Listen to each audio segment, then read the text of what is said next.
Okay, maybe we'll go ahead and get started. Hello and welcome everyone. I'm Regina Jorgensen, the Director of Astronomy here at the Maria Mitchell Association. And I'd just like to welcome you all tonight to our Wednesday Science Speaker Series talk.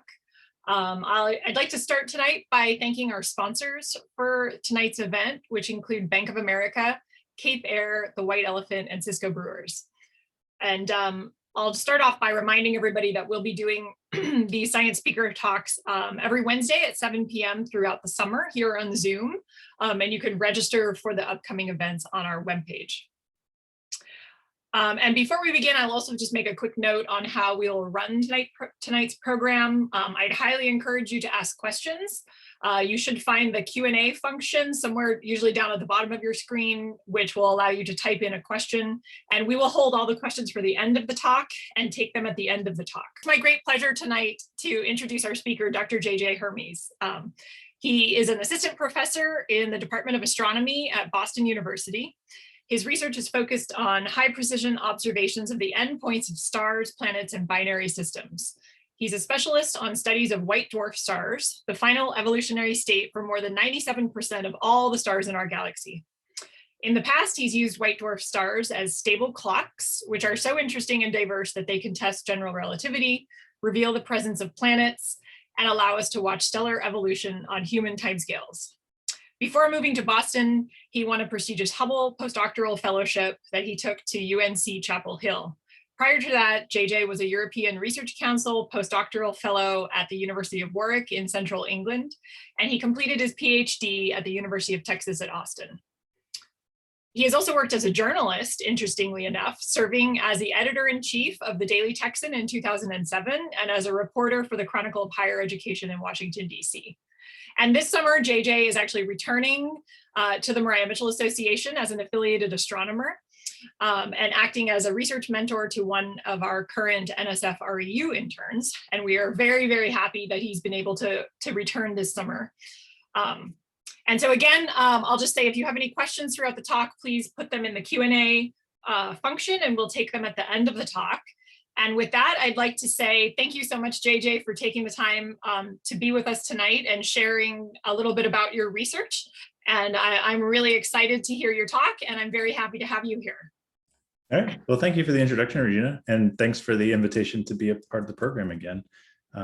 Let me go ahead and just jump right in and share my screen.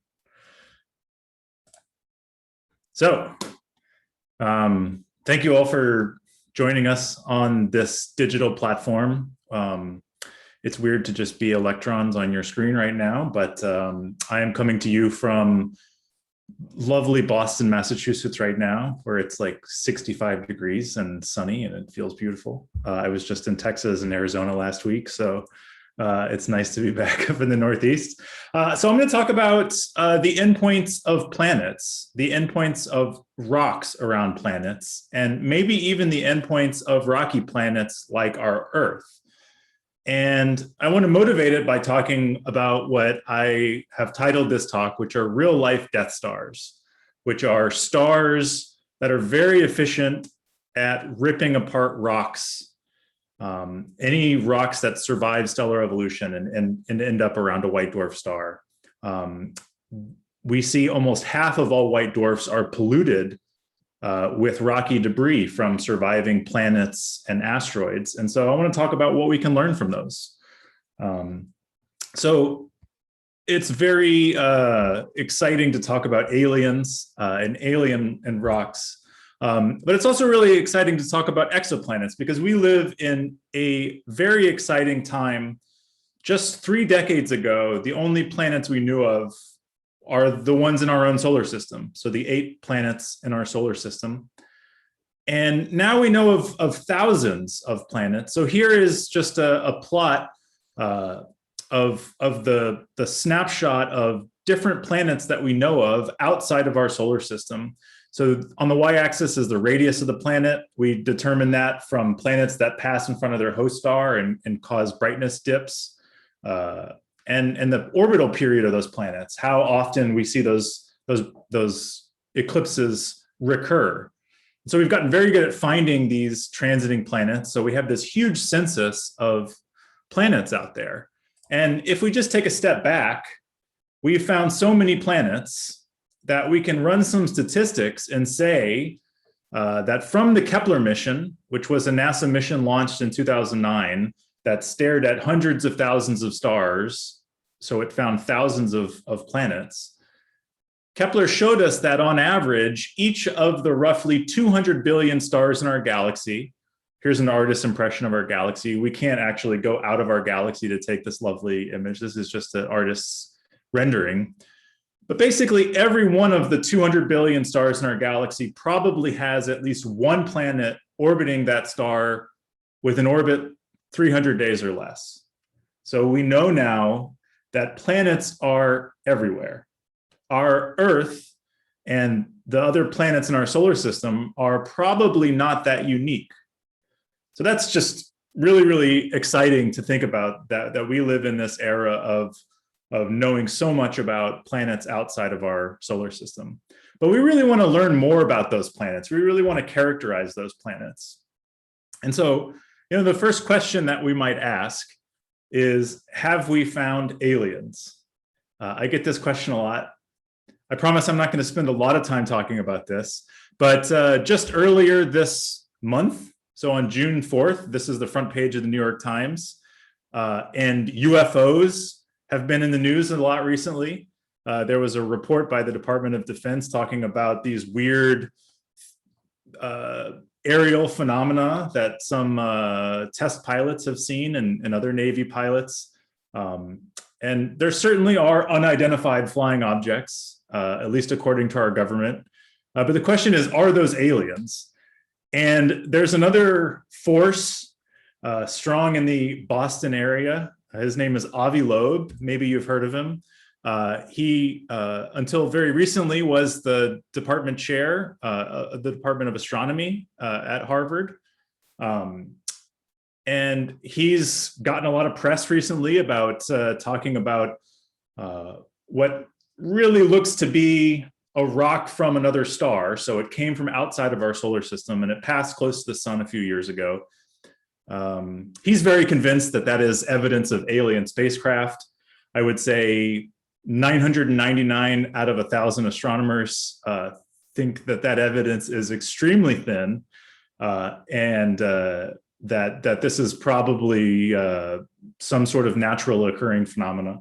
But that doesn't stop Avi Loeb from going out and getting a lot of attention from The Guardian, from The New Yorker, from most media outlets. I listen to On the Media a lot. He was interviewed on the Media a few months ago about this theory of his that he's turned into a book. But that's all just say that aliens get people excited. So I'm not going to talk about aliens, but I want to talk about alien rocks. I want to talk about what rocks are like on alien worlds, because that's actually something that we have a lot of evidence for. And we have a lot of theories that we can support with observational evidence.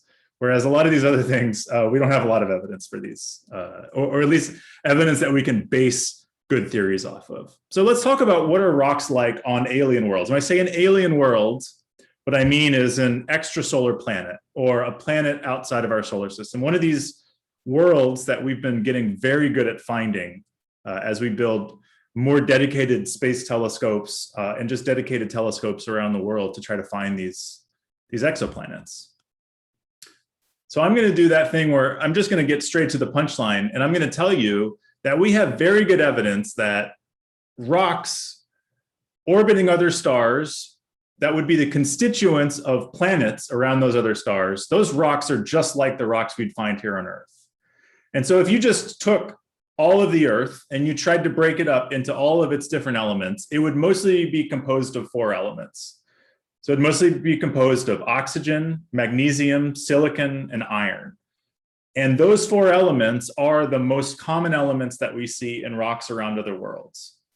And so that's what I'm going to tell you, how we know that, how we figure that out, and how we can look for other interesting things like water in some of these rocks. Are the rocks that are surviving to the end stages of stellar evolution made out of water as well? So how on earth do we know anything about alien rocks?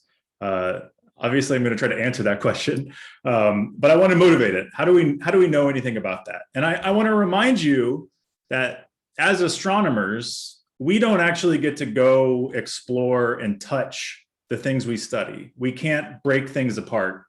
So light is the only way we know anything about anything outside of our solar system. So we cannot send a probe to another star, to another star system, let alone another galaxy.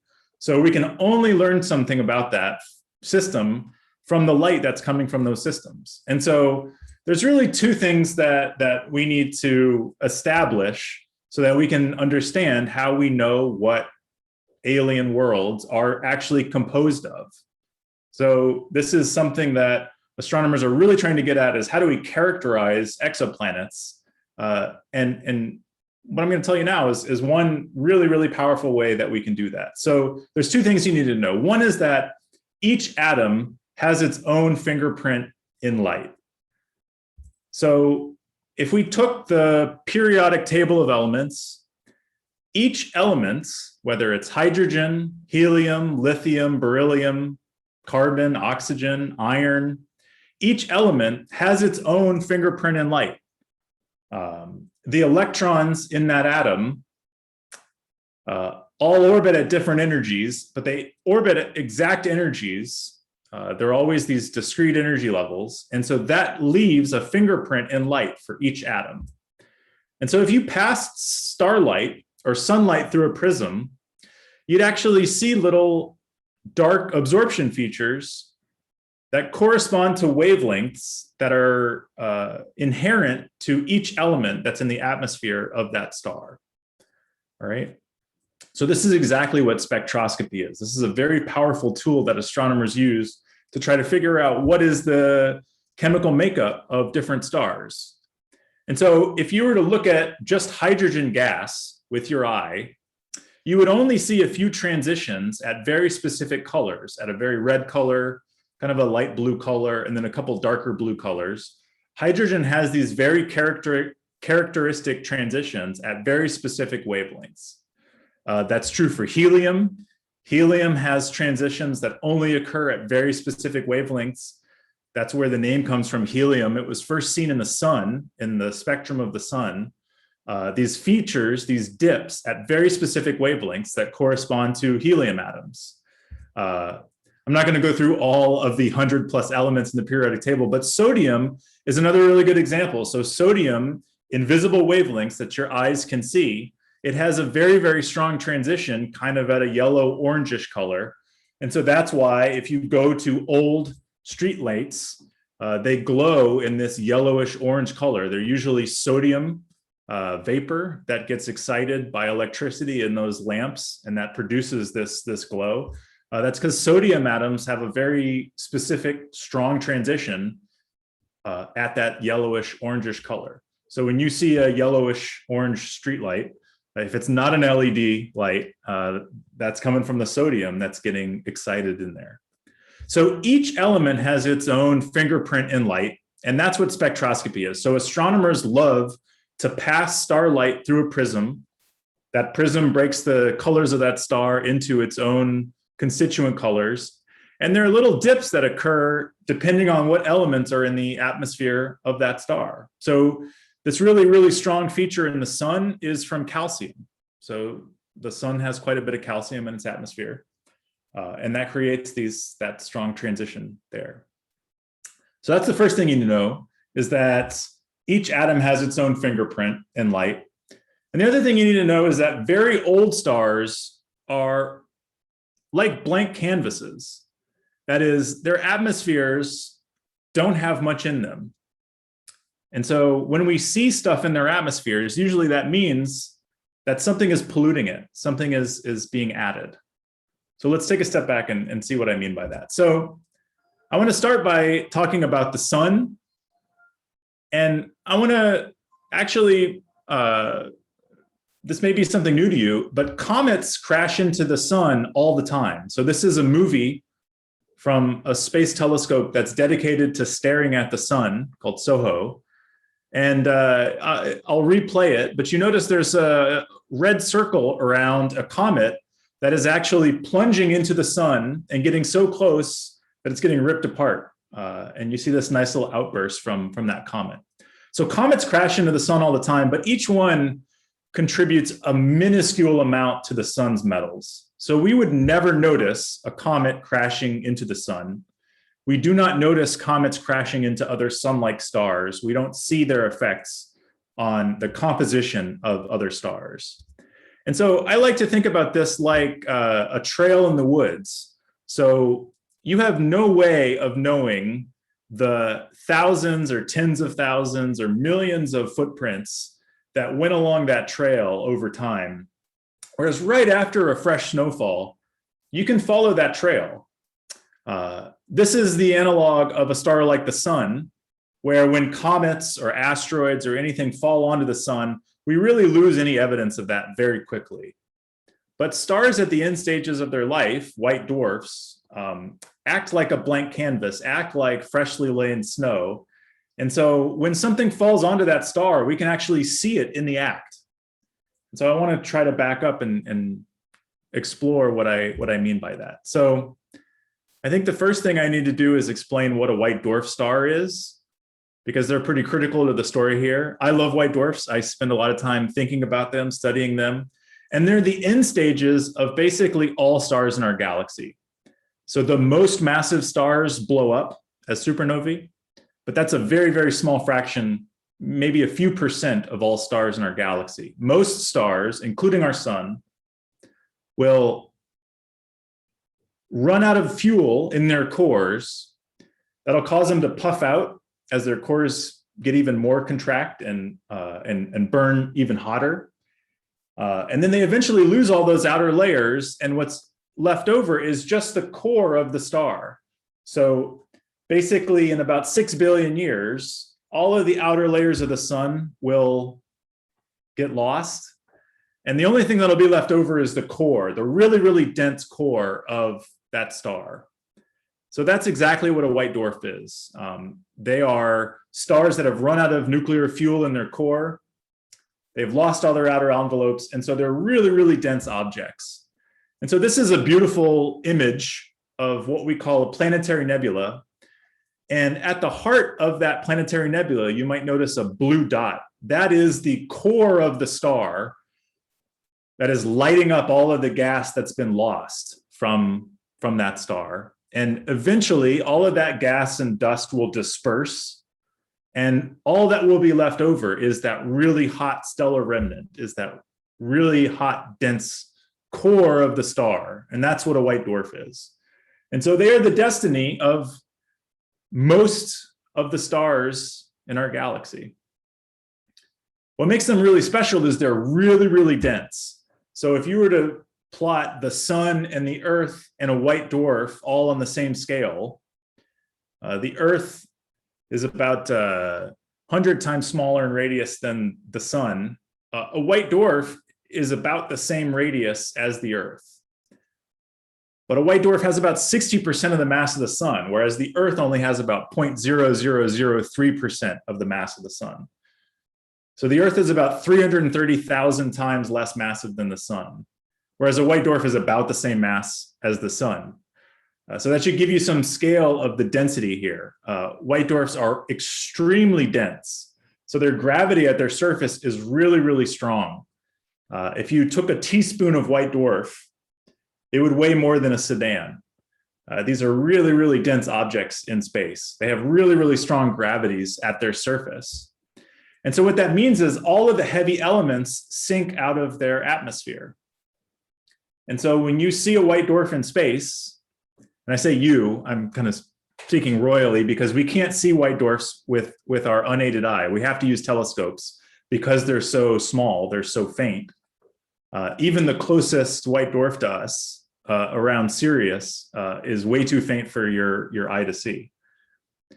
But what that means is all of the heavy elements sink out, and the only thing you see at the surface is hydrogen, the simplest element. Hydrogen is the lightest element, so it effectively floats to the top. Then there's a little helium below that, and then most of the white dwarf is carbon and oxygen, but that's all sunk down even further. And so when we see a white dwarf and we pass that white dwarf light through a prism, the only thing we usually see is hydrogen. So it only takes a few years for anything heavier than hydrogen to sink out of the atmosphere. And so this is what we expect most white dwarfs to look like, just hydrogen at the surface. And I'll remind you, if hydrogen has these very specific wavelengths where we see these transitions. And so that's what we expect to see for a typical white dwarf. But lo and behold, when we look at more and more white dwarfs, we see more and more white dwarfs that don't just have hydrogen in their atmospheres. They have all sorts of heavier elements. We see calcium, we see iron, we see magnesium. And the only way to explain the presence of those metals, because they should sink out of the atmosphere so quickly, is that those metals are actively being accreted. Like we are catching rocks as they are falling onto the surface of a white dwarf. Those metals should sink out of the atmosphere on a timescale of less than years. And white dwarfs are, in some cases, billions of years old. And so we shouldn't see those metals in their atmosphere, but we do. And so that means those metals have to be being dumped there in the moment.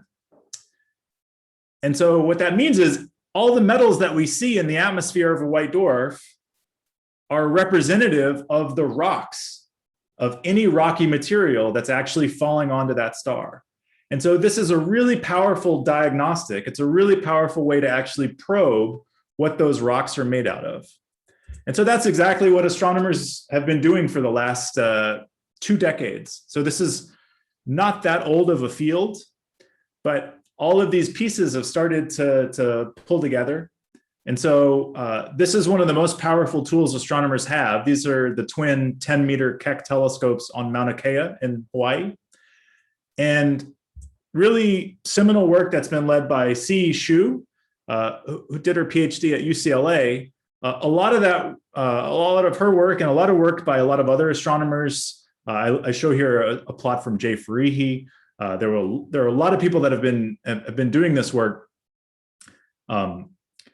Astronomers are basically just taking spectra of white dwarfs and looking at the abundances of all of the elements in the atmosphere and trying to figure out how those abundance ratios compare to things like the Earth or things like comets.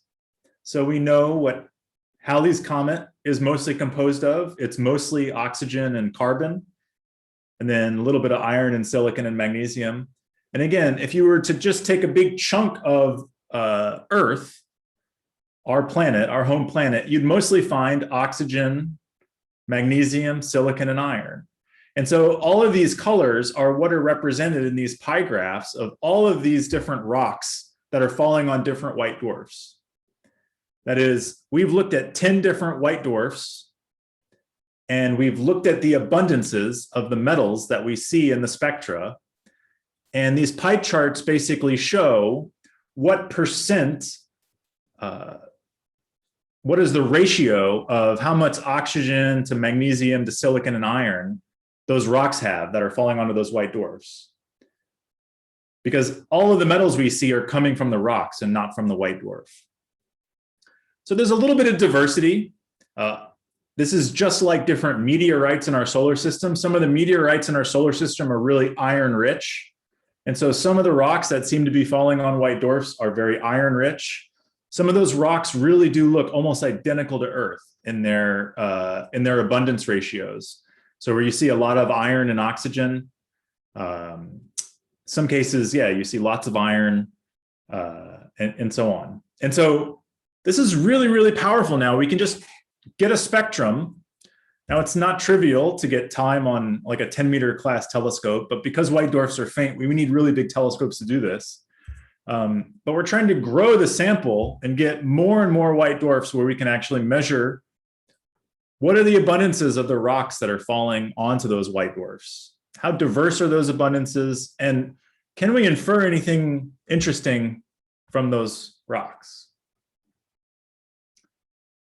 So let me just come back closer to home, because I think this really helps explain kind of exactly what's going around other stars that we see. So we can't look into the future of our sun. It's going to take billions of years for our sun to become a white dwarf. But there are other stars out there that were born before our sun. And so we can see them at those later stages of their life.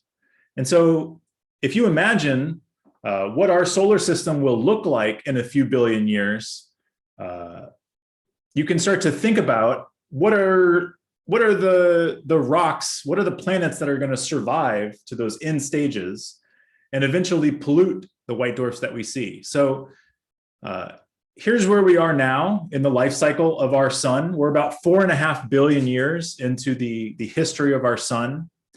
In another 5.5 billion years or so, our sun will run out of fuel. It'll stop burning hydrogen to helium in its core. It'll expand out to become a giant. And the actual physical extent of the Earth will probably reach all the way out to Earth's orbit.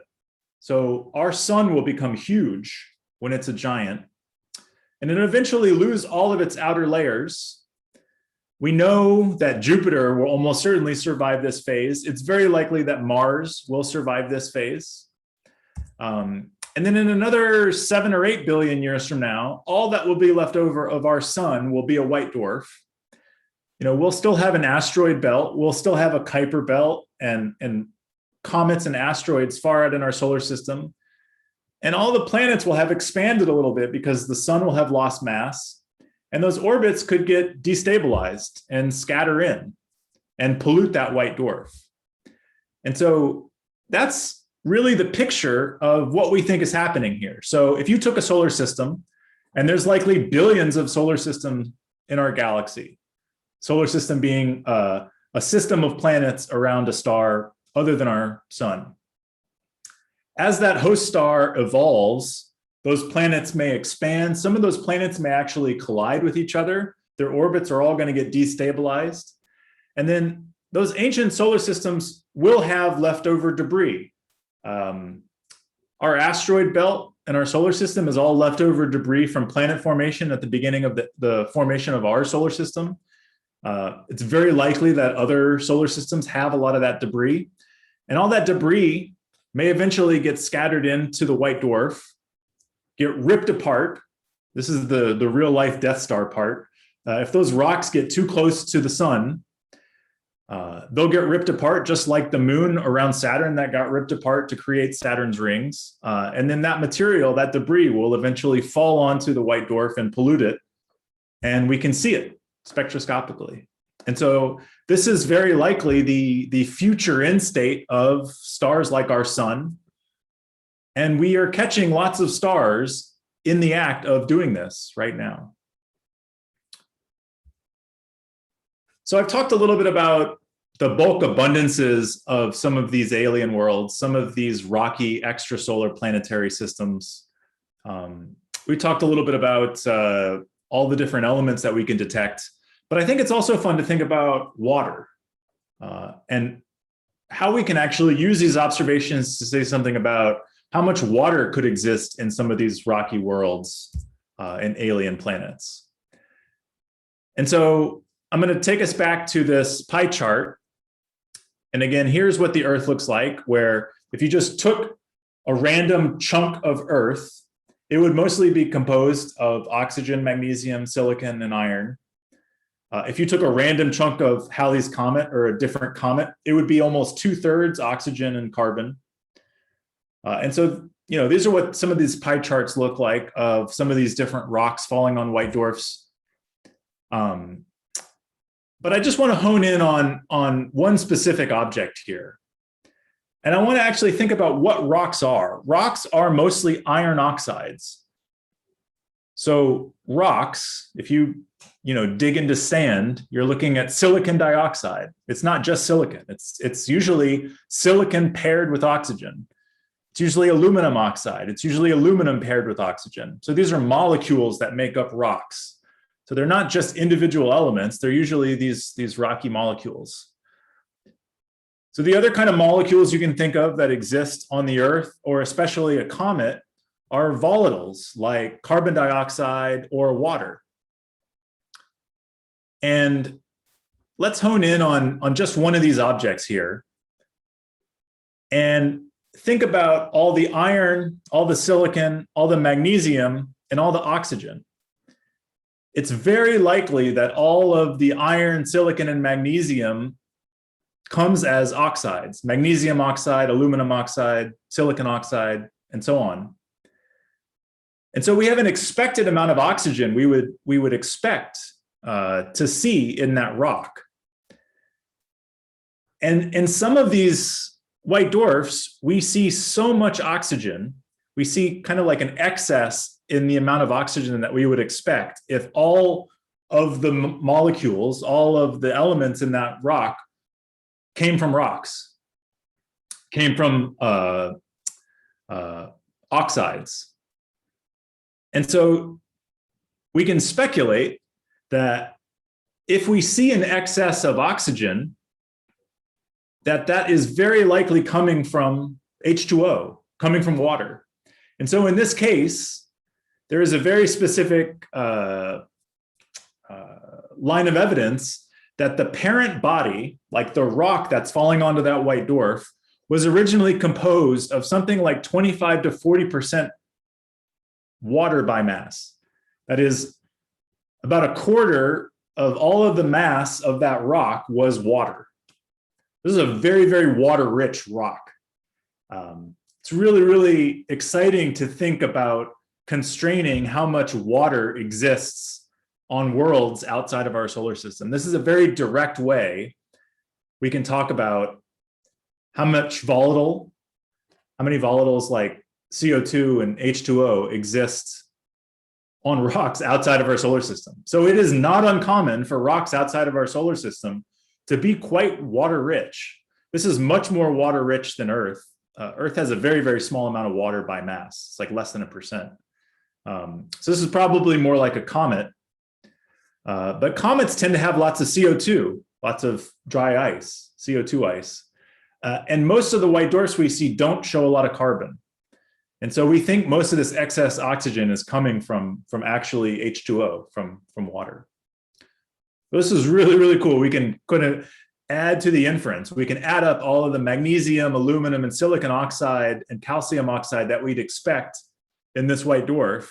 And we see a lot more oxygen than we'd expect if all of the oxygen was locked up in these rocks. And so that probably means there's a lot of water in some of these parent bodies.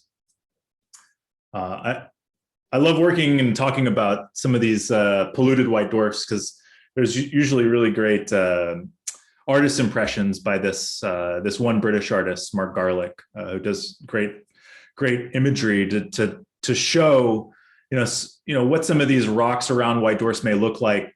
They're constantly getting sublimated. They're so close to these really, really hot white dwarfs that they're probably outgassing lots of material.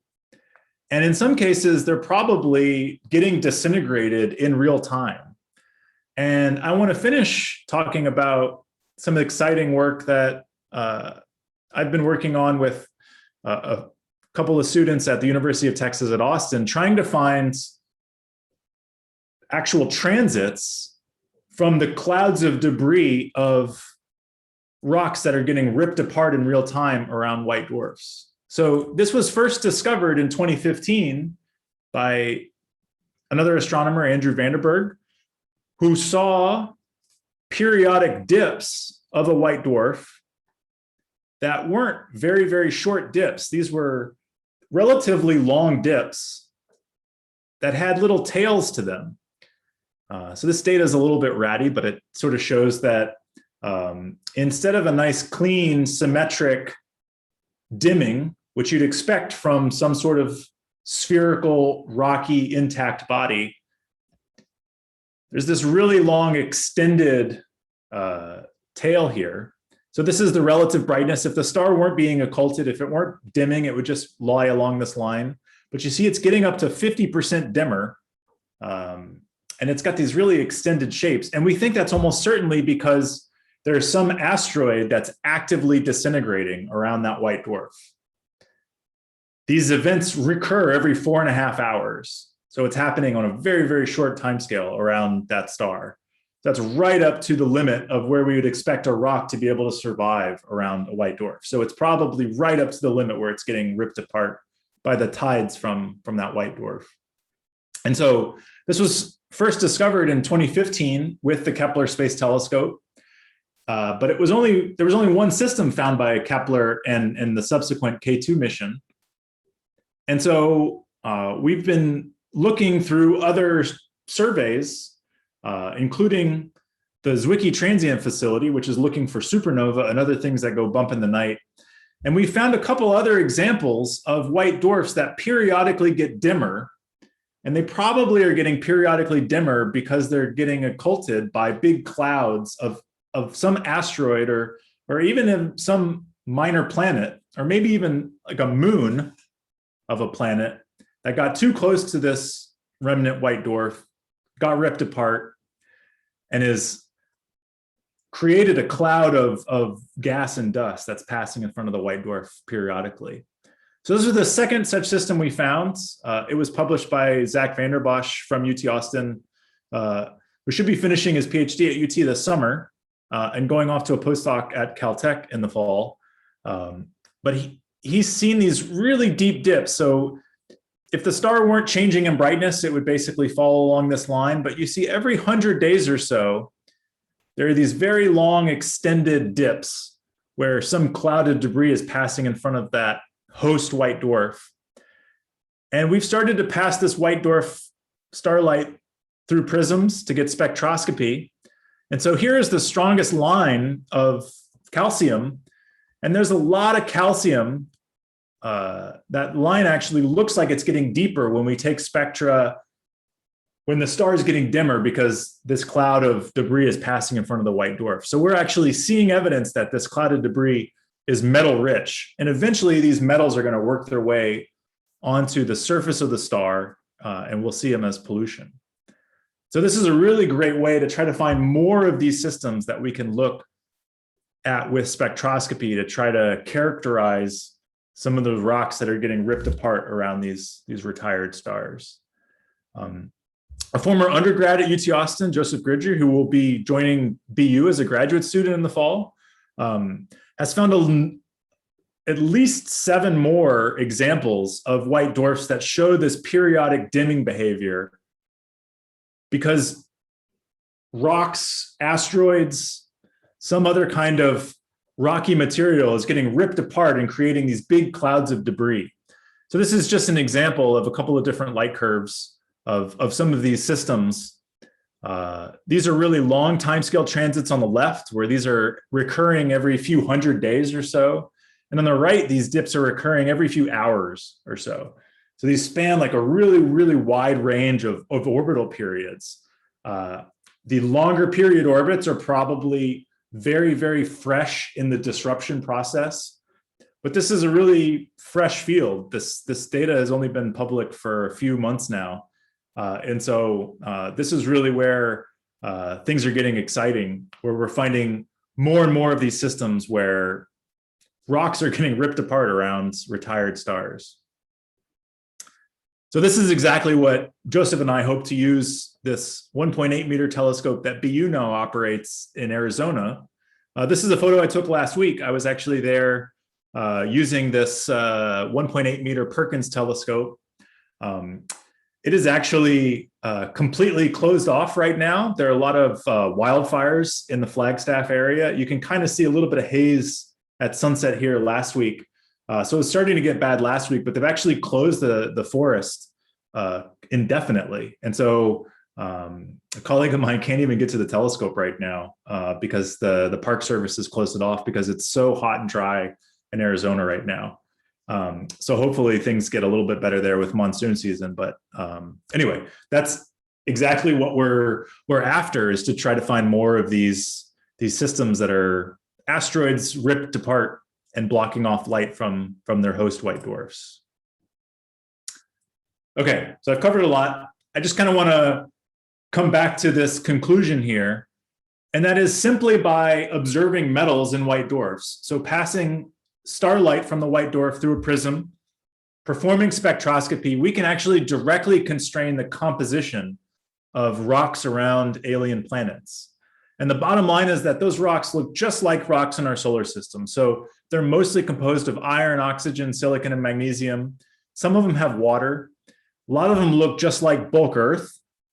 A lot of them look like meteorites, in that some of them can be pretty iron rich. But the building blocks of rocky planets around other stars look to be just like the building blocks of planets in our solar system. And so when we think about, can life possibly arise on planets outside of our solar system? I think there's a lot of evidence and growing bodies of evidence that the conditions that exist in our solar system for life to form here on Earth are almost certainly existing on planets around other stars, so outside of our solar system. So we know of lots of planets outside of our solar system that are at the exact right distance from their host stars to have liquid water. And I think the white dwarfs are telling us that those planets are almost certainly composed of the same types of molecules and elements that we see here on Earth. And so, it's really fun to think about the habitats and environments on planets outside of our solar system. This is a picture from Oregon here on our own home planet, but it looks a bit foreign. It looks a bit alien to me. And it's really kind of exciting to think about how diverse those exoplanets might be, but also how many of them may be very, very similar to what we have here in our solar system, whether it's just like Venus, Earth, or Mars, or some of the moons around some of the giant planets in the outskirts of our solar system. Looks like a lot of this material is very similar in composition to what we see in our solar system. So I'll leave you with some of these thoughts, which is that there are billions of planets in our galaxy. We know that now for a statistical fact. We know of at least thousands that we've confirmed, but the statistics tell us that there are almost certainly billions, if not hundreds of billions of planets in our galaxy. Lots of those planets are rocky. A large number of those planets are rocky, just like Earth. And using retired stars, we can learn that these alien rocks are probably composed of similar, if not the same kind of material as Earth, and lots of them have water. And so with that, I will conclude, and I'm very happy to take questions. So thanks for your attention. Thank you so much. Thank you. I can hear everybody out there applauding. That was really interesting. I learned so much. That was awesome. We have a couple questions. If anybody out there has questions, now is the time to put them in the Q&A, and we'll go through those. I'm going to actually take the prerogative of host of asking the first question. I'm curious, you showed one kind of example in your pie chart of the one white dwarf that had 25 to 40% water by mass, you suppose, because of the amount of oxygen that was there compared to all of the other metals. Is that an unusual one, or do you have I realize you might not have a lot of these. You maybe only have 10 at this point. Do you have a sense for how common this kind of really huge amount of water is in these systems? Yeah, it's a great question. So, if I can look at this by eye, I don't know exactly what's in this sample, but there's at least one other system that has a lot more oxygen than you might expect if all of those other metals are coming from rocks, from some kind of oxide. At the moment, I only know of at least 3 or 4 that have been published where they may have pretty high water mass fractions. And that's 3 out of maybe 20. Okay. So they're, to get really, really detailed abundances, we really need to use pretty high performance instruments on 10-meter class telescopes. And so, or we have to go to the ultraviolet, especially to get some of the other elements that we can't see in the visible at the temperatures of these white dwarfs. And so that requires Hubble. And so,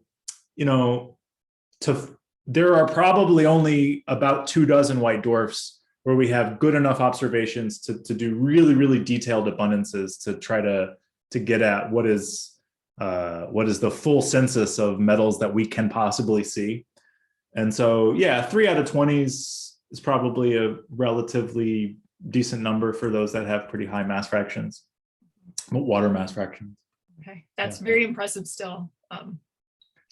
Okay, I'm going to go to some of these questions. And again, if you have any questions, please feel free to drop them in the Q&A. An anonymous attendee is wondering if you have any thoughts on uranium on any celestial bodies relative to the amount or volume on Earth. And also, are you inferring that all materials / bodies spinning off and away from the black hole are homogeneous? And maybe instead of black hole, they mean white dwarf. Yeah, so the first question is about uranium, and people have actually looked for uranium in white dwarf atmospheres. It's probably at levels that are just way too small to detect. You kind of need a lot of that material to detect it on the surface of the white dwarf, especially these heavy metals that sink very quickly. So as far as I know, I don't think there's any detections of uranium. Recently, there have been 2 other lighter elements that have been detected that I think are really interesting, and I can talk a little bit about. We finally detected lithium and beryllium in the atmospheres of white dwarfs.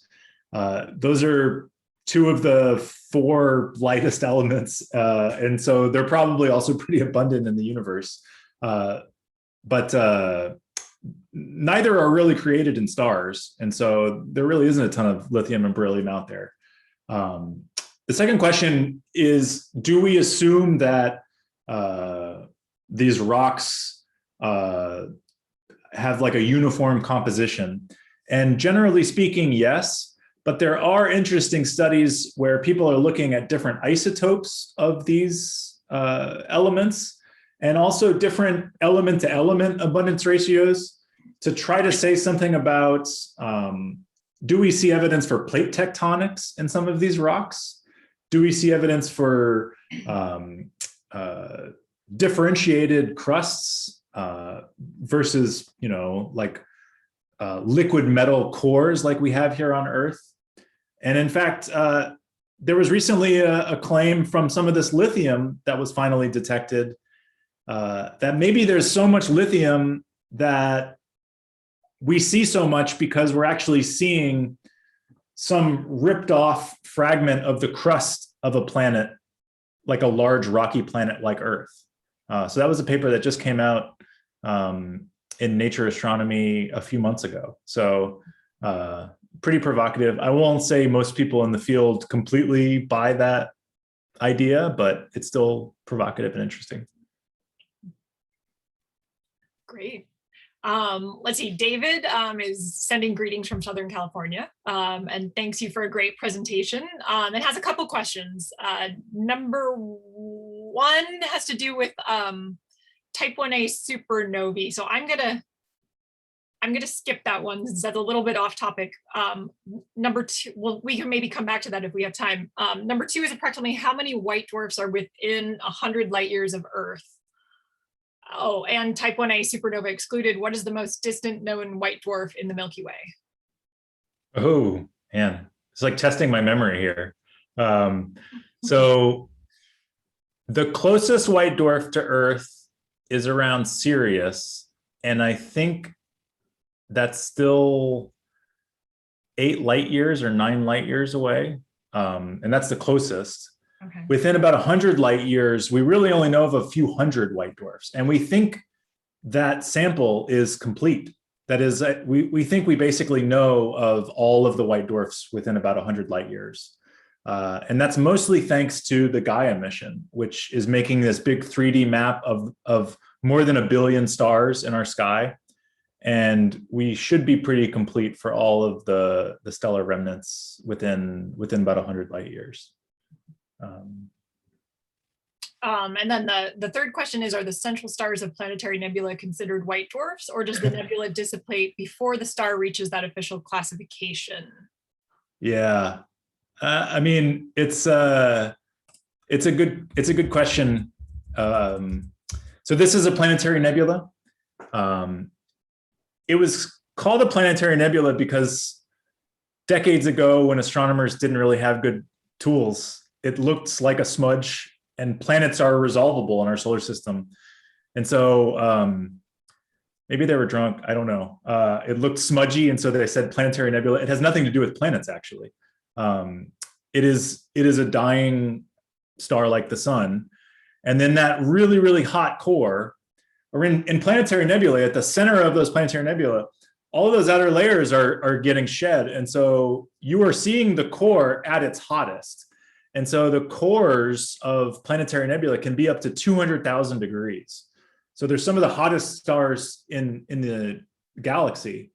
And so there's kind of a transition period. Basically, when the star gets to be about 150,000 or 100,000 degrees, that's when we start calling it a white dwarf.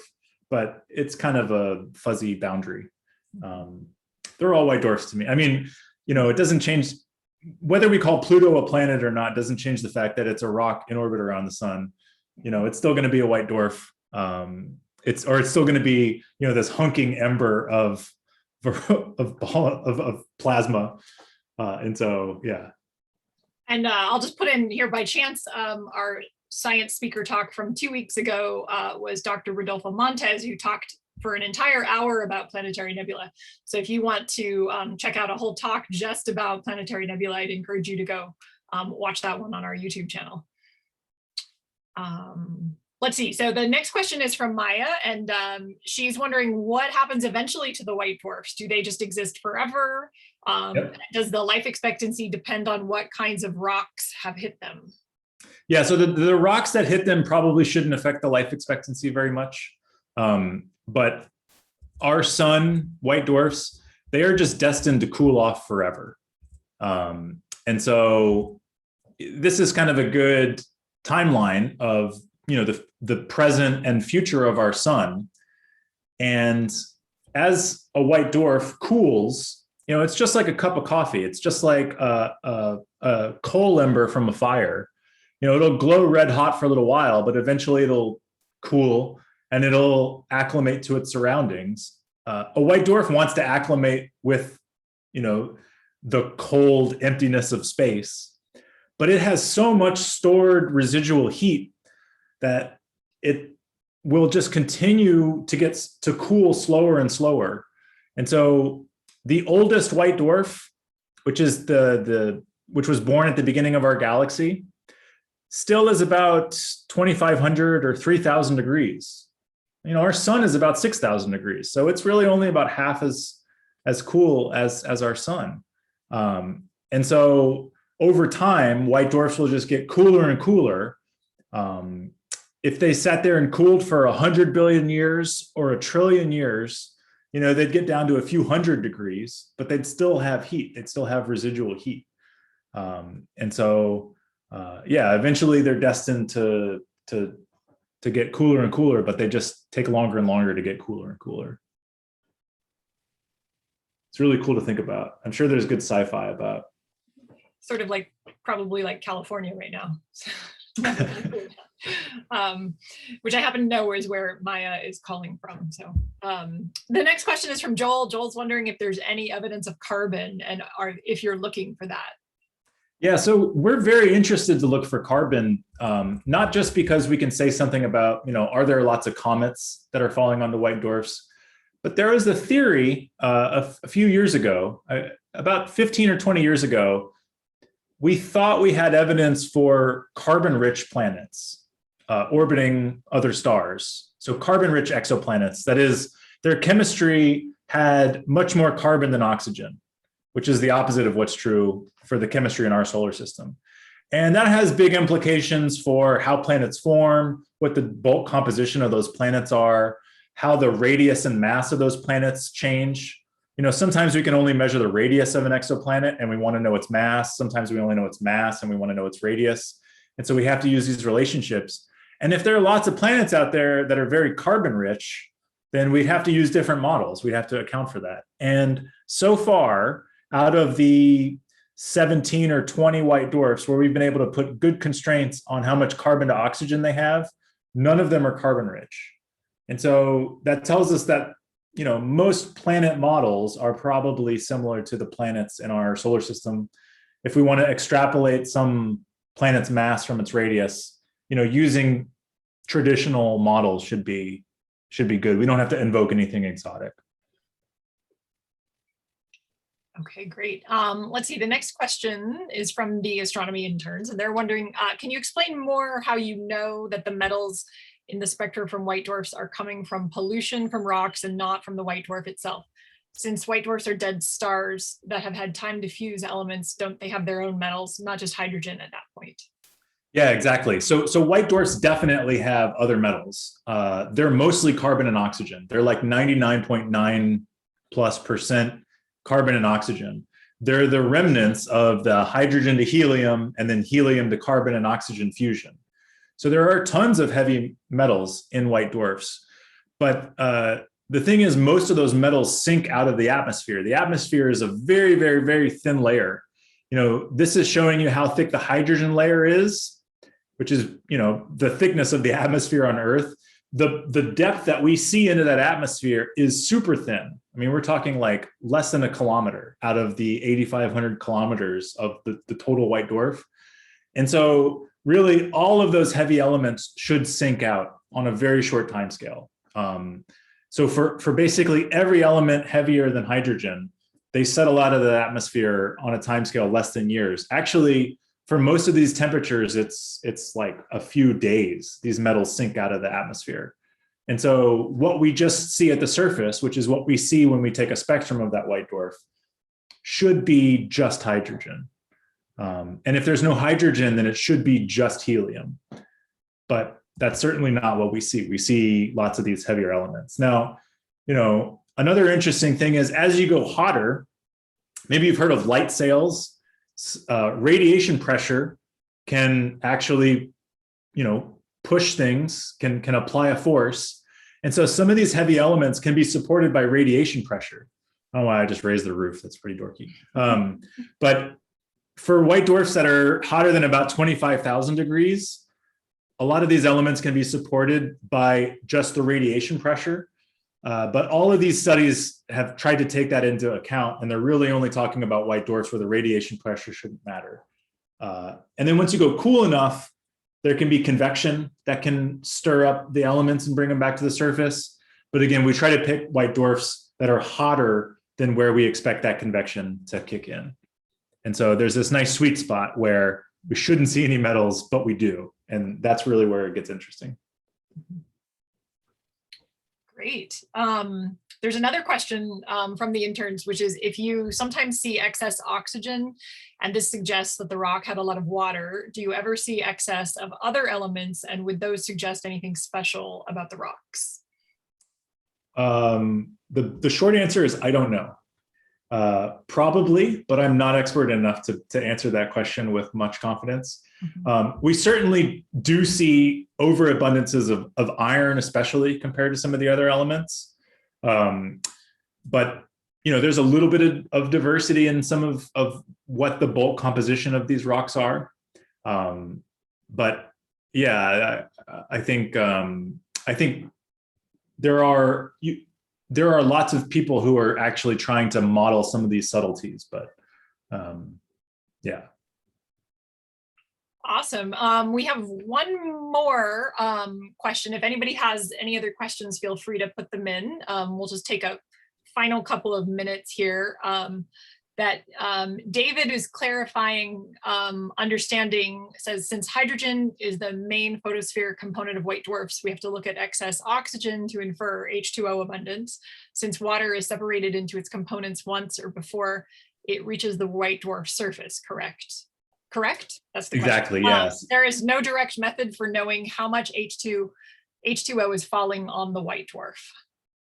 Yeah, that's right. Like when we see it in the white dwarf, it is so hot in the atmosphere that any molecule has been broken up into its constituent elements. And so we can't, there are some stars where we can actually detect H2O molecules. So just like atoms, molecules leave their own fingerprint in light. H2O loves to leave its fingerprint in the infrared. That's why global warming, that's why the greenhouse effect is so strong in the infrared. That's mostly water vapor and carbon dioxide that are doing the absorbing. So we have, specific transitions where we can actually look for H2O, but these white dwarfs are just too hot for us to actually directly detect H2O. So we have to try to infer things about how much excess oxygen we see. Or in some cases, we can actually see evidence for excess hydrogen. So there are some white dwarfs that are very hydrogen poor, but then as they cool, they seem to be a little more hydrogen rich than they were at hotter temperatures. And so there are some people that have tried to argue that maybe that's because they've been polluted by stuff with hydrogen. But that probably was more confusing of an answer. I think the zeroth order, 10,000 foot view is that molecules don't survive on these hot atmospheres. They get ripped apart. Mm-hmm. Great. And his fifth question was kind of more of a statement, or actually it's a question, I guess. He's wondering if you worked with Dr. Don Wingett yes. At UTA, who is a friend of his from undergrad at University of Rochester. Oh, crazy. Don was my PhD advisor. So there you go. I know Don Wingett extremely well. Okay. So awesome. Yeah, very cool. He talks about Rochester all the time. So that's exciting. That's awesome. And he says, cool, thank you. Well, this is great. This was such a fascinating talk. I learned so much. So I'd like to thank you, and thank you on behalf of the Mariah Mitchell Association for speaking tonight. Sure. And I'll just say thank you to our sponsors again, and remind everybody out there, if you happen to miss any part of the talk, or you want to rewatch it or share it with your friends, we will be posting a recording on our YouTube channel tomorrow or the next day. And so you can definitely look for it there. And as a reminder, if you'd like to tune in next week, 7 p.m. Wednesday, same time, same place, we will have Dr. Meredith McGregor, who will be speaking about the closest star to us, Proxima Centauri, and it's hosting a potentially habitable planet. And so we'll have another astronomy talk next week, and I'd encourage you all to attend. And with that, I'll say thank you again, JJ. This was such a great talk, and I really appreciate it. Yeah, I'll plug Dr. McGregor's talk. She gives great talks, so you should all go next week. Definitely. Awesome. Well, thank you again, and thank you to everybody who attended, and take care. Bye-bye.